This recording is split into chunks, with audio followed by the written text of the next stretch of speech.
Pria berusia 53 tahun ini ditangkap tim Cyber Polda Sulawesi Selatan usai menipu korban sebesar 50 juta rupiah. Saat beraksi, pelaku memasang foto wanita cantik di akun Facebooknya dan berkenalan dengan seorang pekerja di perusahaan tambang di Kalimantan. Tertarik dengan foto profil wanita cantik, pelaku akhirnya memperdaya korban dengan meminta sejumlah uang untuk prosesi lamaran di Makassar.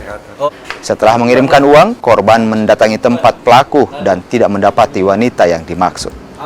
Curiga, korban akhirnya melapor ke polisi.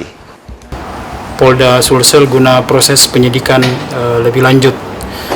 Adapun kronologis kejadiannya bahwa korban dengan pelaku berkenalan melalui sosial media yaitu Facebook. Kemudian pelaku ini berperan sebagai seorang wanita yang muslimah, kemudian penghafal Al-Quran, dan selanjutnya mengajak kepada korban untuk menikah.